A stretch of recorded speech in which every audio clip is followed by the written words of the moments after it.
From WBRN Radio and on the Boston Red Network, The Confused Debate is the title of our episode. The Democrats concluded their second debate in a series of two in Detroit, Michigan on the 31st of July. This episode is on the 1st of August 2019, our first episode in the month of August as we roll along here. The next episode will be Friday Jobber on Friday morning, we hope. And then the week that was, as we look back at the week. Very interesting week. Two debates from the Democratic candidates. The Trump administration has put sanctions on the foreign minister of the Islamic Republic of Iran, which basically precludes any type of negotiation with the Iranian government directly and perhaps even indirectly. We don't know. China rolls on, and at the same time the Federal Reserve has cut the interest rate 0.25 or 25 basis points. That leaves the rate at around 2.25 to 2.50. This is the first time interest rates have been cut since 2008, the beginning of the Depression, which is a marker. We'll talk more about this on the Numbers Man section of This Week in Economics, and we'll explain as we can the motivation of the Fed for making this particular rate cut. Basically, it boils down to the economy is not performing very well, and we'll talk more about that. And we also encourage you to find our broadcast at iHeart, Stitcher, that's a mobile platform, very good platform, on YouTube, Twitter,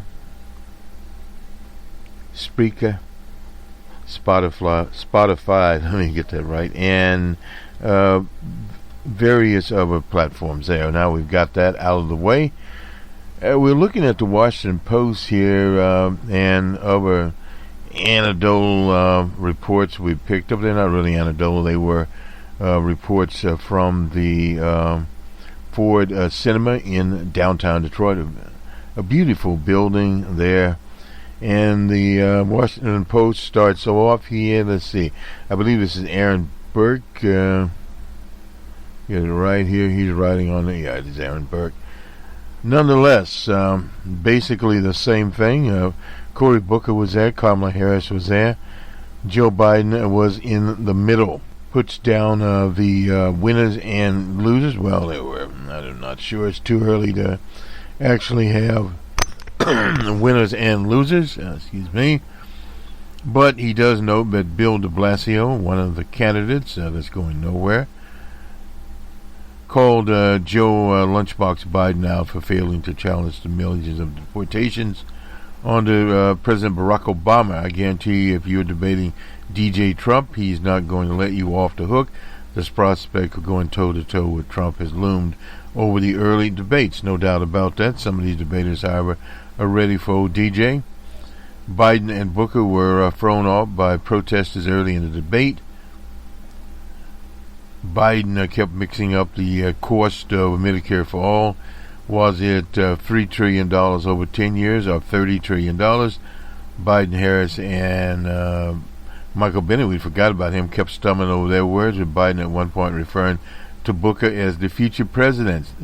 Kirsten Gillibrand at one point had nothing ready to go when she was brought in on a discussion emitting a painful oomph that drew laughter, and even in Harris's opening statement, while hailing her ability to prosecute the case against Trump, the senator messed up her talking points, saying she would prosecute the case of 4 more years of DJ Trump and against him. Bernie Sanders and Elizabeth Warren, they did not debate. They were there on Tuesday night, and they took care of that.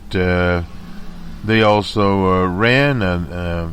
I've been critical as anybody when it comes to how the Democratic Party has structured their debate, splitting up the leading candidates so they can't debate one another is not ideal, but the two nights showed the upside. The lesser-known candidates engaged the leaders on substantive differences, often taking positions that the leaders wouldn't on issues such as healthcare, immigration, and criminal justice. We had some of that, and he goes to Julian Castro.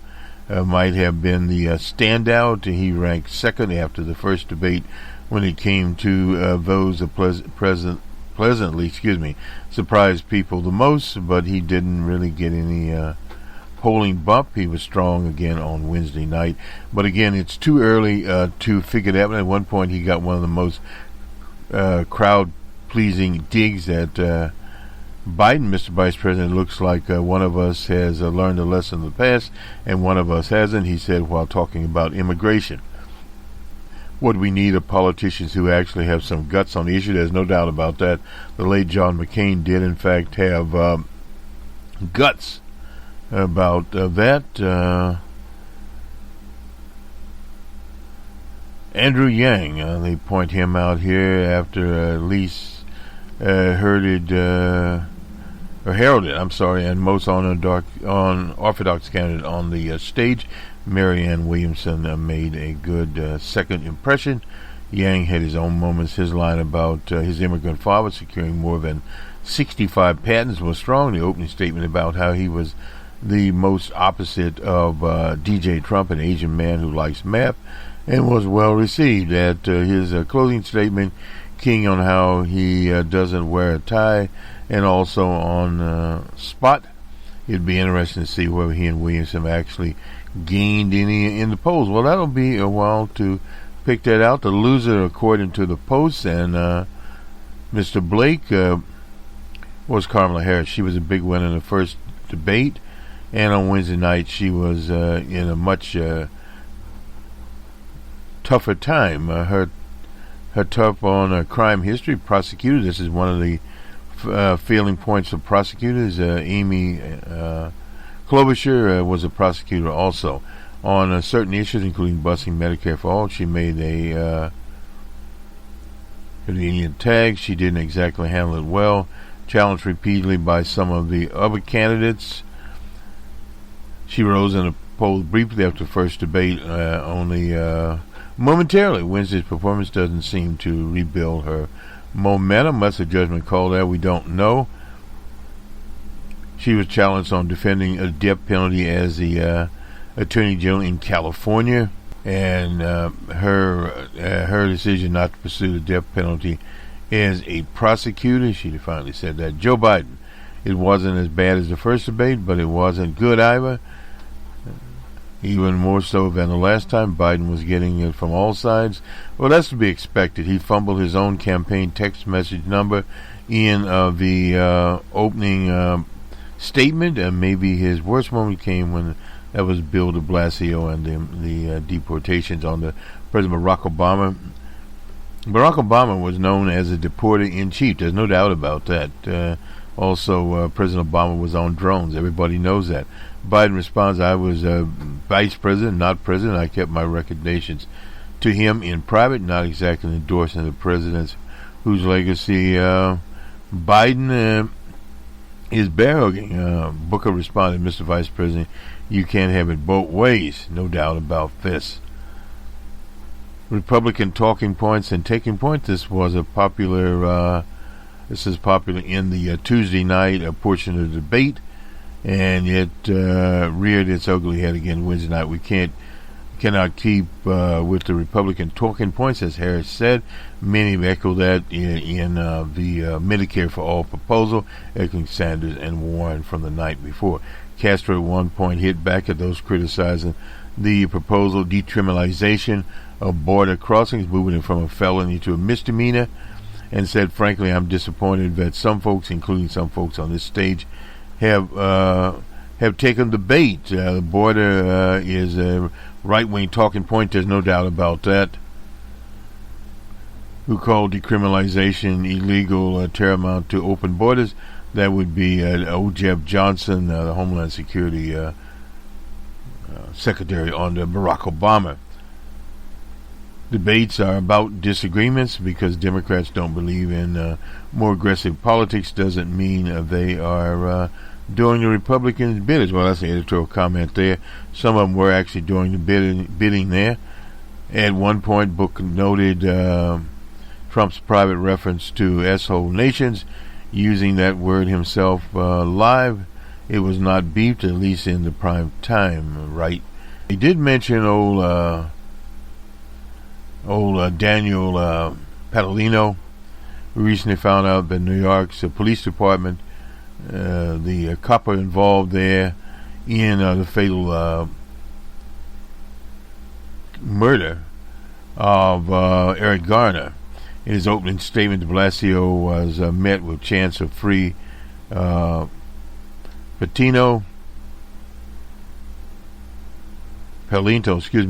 after the protest chant. Again, in Booker's opening statement, his staff tweeted, "Good for you to protest for this account." Later, Senator Gillibrand, she's from New York, agreed that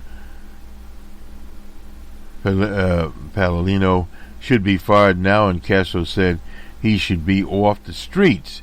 And to the folks who standed up to Mayor de Blasio a few minutes ago, good for you, and that's how change is made.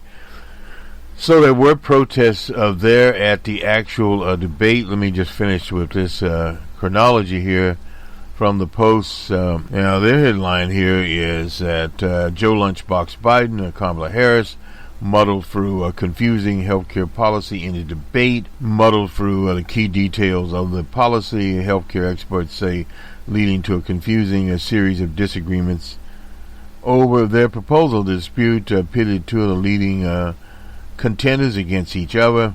Harris accusing the other of mischaracterization of their policies. Healthcare experts say both candidates straining to explain key details. Biden misled viewers when he said during a heated exchange that his proposal would cover everybody, even though by his own admission it would leave 3%, and 3% is a minimal, about 10 million people uncovered. That is statistically meaningless, in that it would at least cover 97% of the people. Downplayed the impact on the proposal on employers. That was Kamala Harris. Stopped short of Medicare-for-all. That's endorsed, of course, by Bernie Sanders and Elizabeth Warren in the Commonwealth. But the plan is also simple, and one outlined by Biden and Harris are more difficult to explain in national TV. This is one of the big situations here. Pure Medicare-for-all is much easier to describe than those complicated plans that try to thread the political needle. That's from Larry Levin. He's a healthcare expert at the Kaiser Health Family Foundation. This is a huge problem. This was a huge problem for the Obama administration trying to sell the Affordable Care Act. Allison Hoffman, she's a professor of law at the University of Pennsylvania's Law School, senior fellow at the Leon Davis Institute of Health Economics.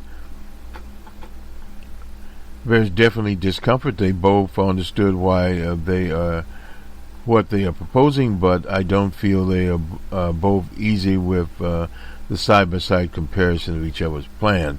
Getting into the race, Biden and Harris were delayed in introducing their plans, with Biden initially talking vaguely about expanding the Affordable Care Act, and Harris voicing support of Bernie Sanders' Medicare-for-all. Biden has proposed expanding Obamacare by creating a government run. This is the public option, by creating a government insurer that competes with private companies. Biden's plan is intended to drive down private insurer costs. A similar idea was pushed as part of course, the Affordable Care Act. The late Jerry Pippen talked about this, and he always favored the option here, the public option. My only skepticism was about the public option was getting it passed. We actually have always favored, since the 70s, national health care period. Our national health insurance, but under Dr. Spock, a baby doctor, for those that remember him, favorite national health care. Anyway, a little different situation there. Harris said that she had supported Sanders, but backed away from some of the what she called dramatic elements. Earlier this week, Harris released a plan that aims to move all Americans into Medicare after 10 years, but would allow private coverage. Biden rolled out his health plan early this month. He said it would cover 97% of Americans, leaving about 10 million are not covered. Harris told Biden, for a Democrat to be running for president with a plan that doesn't cover everyone, I think it's without excuse. Anyway, that doesn't really matter that much. That's out there. Biden retorted his plan would cover everyone despite the statistics of his own proposal. Biden's plan promised that Americans will not pay more than 8.5% of their income in health care costs. The cost is unaffordable for most low-income Americans. This is what Professor Hoffman said. Harris faced her own difficulties there, particularly over the impact of her plan on more than 150 million Americans who have employer-sponsored plans. And Senator Harris said she does not ban private insurance, but all Americans would be getting their primary care through Medicare. That is what one expert said. This is the Libertarian Manhattan Institute. So how does that leave much room for employer-provided insurance? Well, in Canada and other places that actually have national health care, there is such thing as supplemental insurance, and Bernie Sanders has said that his plan would be over 4 years. Now, understand that any of these plans have to be passed by the Congress and signed by the President, period. This is E.J. Dion. We'll look at our time here. Okay, we're doing all right so far.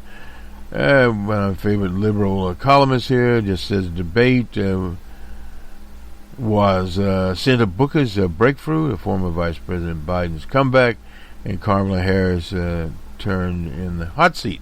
The Tuesday debate was overwhelmingly ideological about time. Sometimes the volleys were rooted in philosophical differences over once again.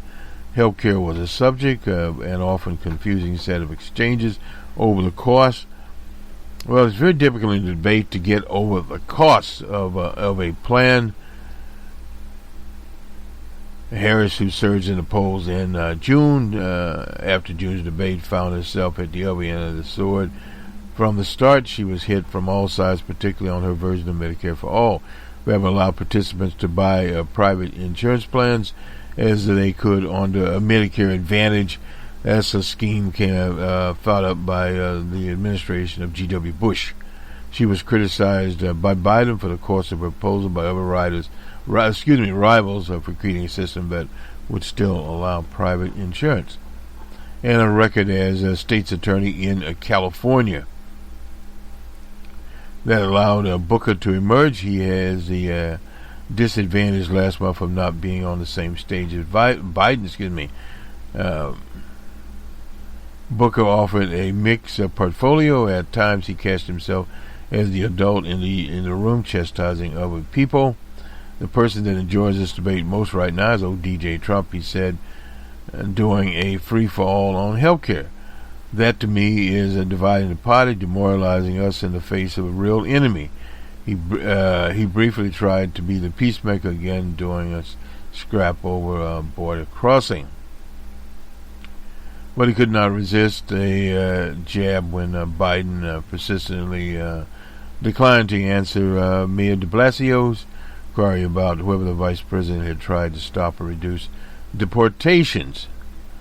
And basically Booker jumped in, said you can't have it both ways. He snapped. You invoked Barack Obama more than anyone else in this campaign. It was a direct hit. Later, Booker assaulted the crime bill. Biden championed. That was in the 90s. And give us as good as he got around. He hit back at Booker's police policies in Newark, New Jersey.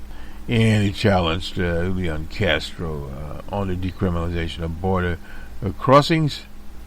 Most of the debate's first round, it seemed that Harris served as a kind of a shield for Biden, with others on the stage seeking to displace her as the one of the top four people there. Of course, that includes Bernie Sanders, Elizabeth Warren. Harris remained fluid, according to the EJ, and perhaps because no one provided the ideological focus point that Warren and Harris did the night before, the trailing candidates had more room to shine. Kirsten Gillibrand is mentioned here, had a strong evening speaking for the working woman, arguing that she has appealed to both progressives and moderates. We won't worry about what Michael Bennet done. Julian Castro was again very much in the mix, although he was not as significant a figure as the early debates. Easily of Washington State continued to make sure that the Democrats would not leave climate change behind. The upshot, Biden will remain on top, closing off for room for other middle road candidates to emerge. Booker now buys to join the Golden Circle after Harris and Warren will remain the center of action. Warren emerged from round two as strong his point since the campaign started. That's E.J. Dionne's opinion there. And let's move on here as we move through. There's another opinion. We won't go much into it, but basically Biden did better. This is Jennifer Rubin. We had her last night. Going into the second night, Democratic primary debate, only two candidates on the stage. That would have been Joe Biden and Kamala Harris. We didn't spot any evidence that anyone else, with the possible exception of Senator Booker, is capable of making the leap to status of a credible contender, according to her. Now, there is little to suggest that Julian Castro, Kirsten Gillibrand, Bennet, Yang, de Blasio, Tulsi Gabbard of Hawaii had a very good point last night also.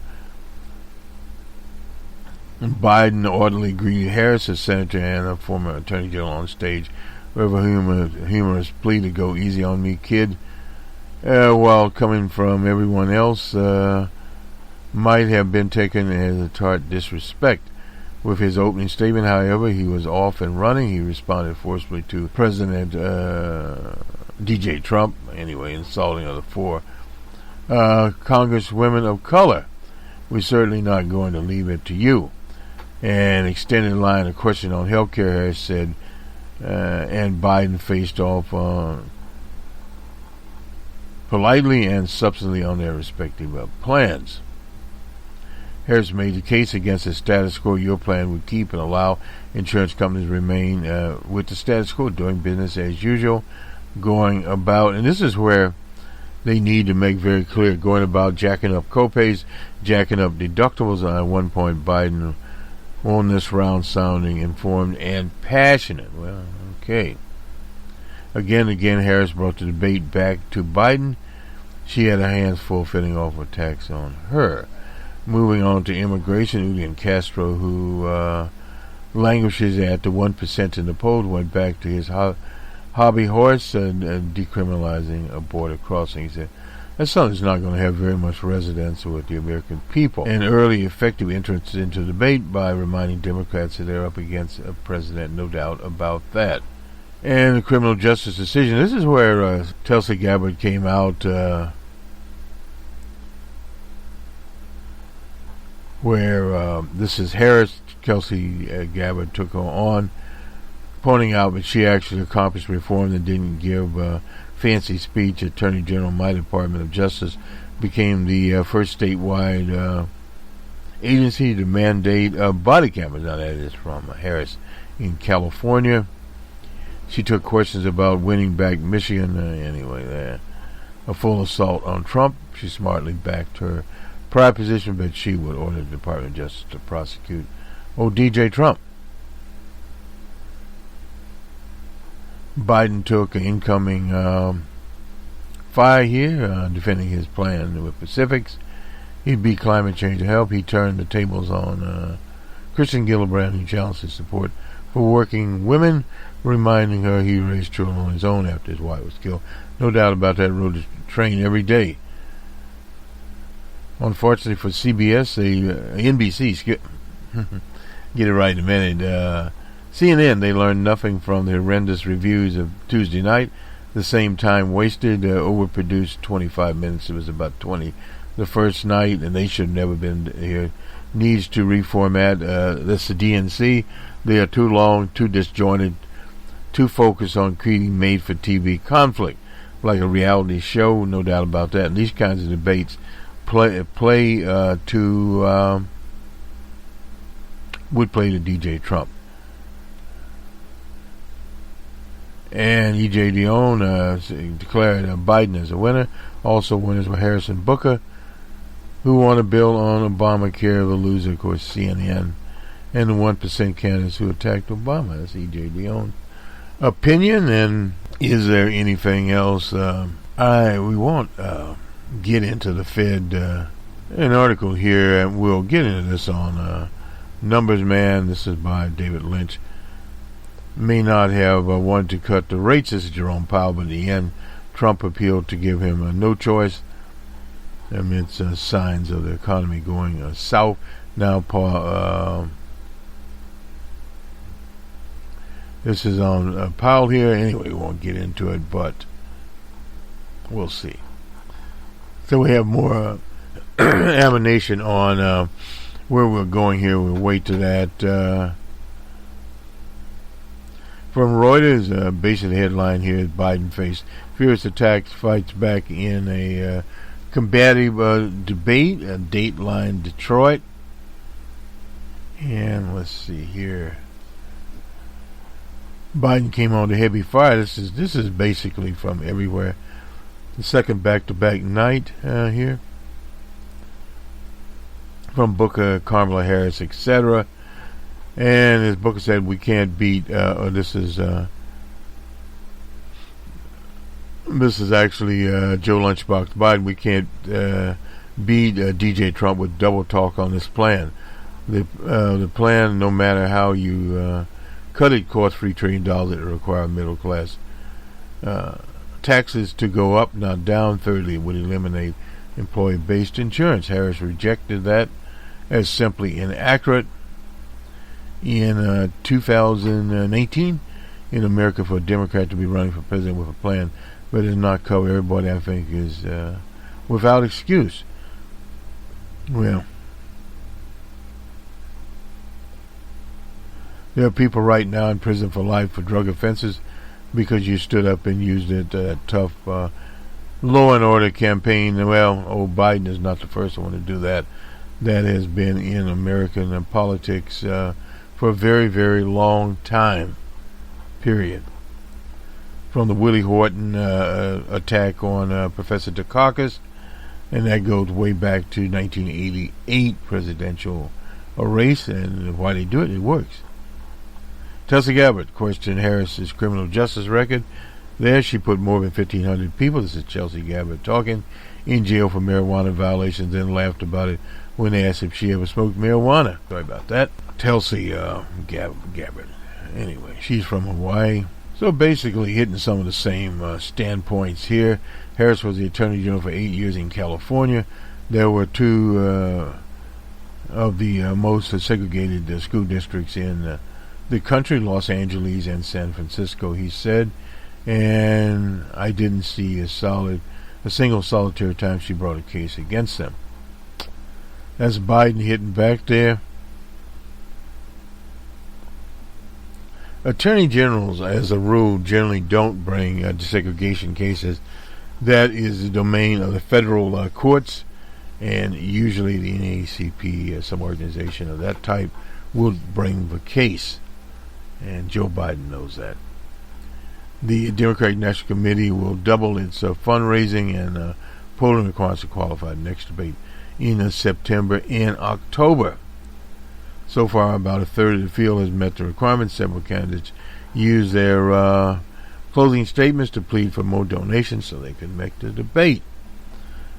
So that is as good as it gets. So hopefully we did something to summarize where the debates are going, where the Democratic Party is going.